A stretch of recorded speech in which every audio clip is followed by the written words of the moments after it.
Hi friends, welcome back to my channel Madhura a creative chef. ఈరోజు నేను మీకు ఒకసారి కొత్త స్వీట్ రెసిపీని చేసి చూపించబోతున్నానండి. ఇది చాలా సింపుల్గా ఉంటుంది, ఈజీ చేయడం కూడా చాలా చాలా టేస్టీగా ఉంటుంది.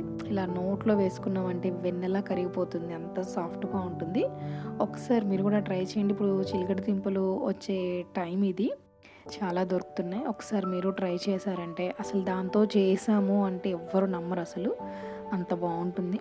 మీరు ట్రై చేస్తారని ఇప్పుడు మనం రెసిపీలోకి వెళ్ళిపోదాం. ఇక్కడ నేను చిలకడ దుంపలు ఒక 1 కప్పు బాయిల్ చేసేసి మ్యాష్ చేసి పెట్టుకున్నానండి. 1 కప్పు బెల్లము, 1/2 కప్పు బొంబాయి రవ్వ, 1/2 కప్పు నెయ్యి తీసుకున్నానండి. ఫస్ట్ మనం జీడిపప్పులు వేయించి పక్కన పెట్టుకోవాలి నేతిలో. తర్వాత బొంబాయి రవ్వని వేయించి బ్రౌన్ కలర్ రాగానే దాన్ని కూడా పక్కన పెట్టుకోవాలి.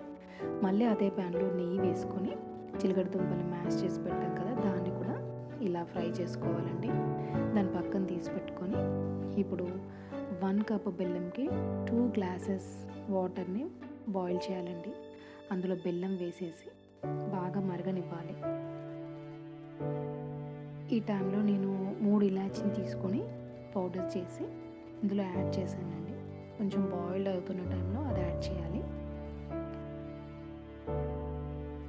చాలా బాగుంటుందండి, ఒకసారి మీరు ట్రై చేసి చూడండి. అసలు మీరే అంటారు, ఎప్పుడైనా మనకు స్వీట్ తినాలనిపించినప్పుడు ఈ టైంలో అసలు మనం బయట నుంచి ఏం తెచ్చుకోవట్లేదు కదా, ఈ టైంలో ఇలాంటి స్వీట్ ఇంట్లో అందరికి చేసి పెట్టారంటే అసలు పిల్లలైతే చాలా చాలా ఇష్టంగా తింటారు. చూడండి, నేను ఇక్కడ ఇలాచీ పౌడర్ని యాడ్ చేశానండి.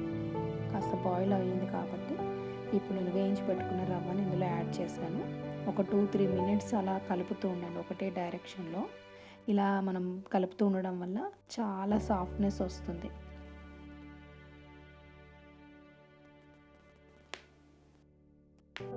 తిప్పుతూ ఉండాలి. మీకు రేషియో అర్థమైంది కదండి. 1 కప్పు బెల్లము, 1/2 కప్పు రవ్వ, మళ్ళీ 1 కప్పు చిలకడ దుంప మ్యాష్ చేసి పెట్టుకుంది. అది కాసేపు కుక్ అయిన తర్వాత ఒక 2-3 మినిట్స్కి ఆ చిలకడ దుంపల్ని ఇందులో యాడ్ చేసుకొని మళ్ళీ ఒక 4 మినిట్స్ పడుతుందండి. ఇక్కడ చాలాసేపు కలుపుతూ ఉండాలి. మిగిలిన నెయ్యి కూడా ఇందులో యాడ్ చేశాను నేను. అలా తిప్పుతూ ఉండాలి.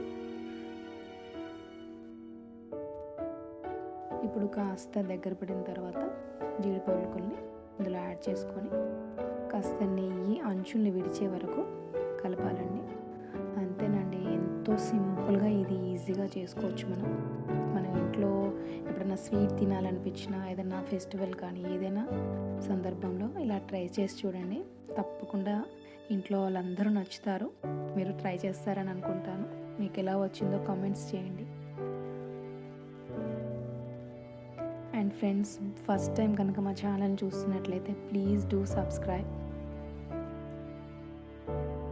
ఇప్పుడు మనం దీన్ని సర్వింగ్ బౌల్లోకి తీసుకోవాలండి. పైనుంచి కాస్త జీడిపప్పును యాడ్ చేసి కొంచెం పైనుంచి నెయ్యిని యాడ్ చేసుకొని అంతేనండి, సర్వ్ చేసుకోవడమే. ఎంతో ఎంతో టేస్టీ అండ్ సింపుల్, 5 మినిట్స్లో రెడీ చేసుకోవచ్చు మనం దీన్ని.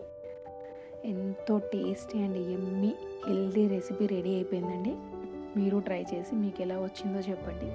Thank you for watching.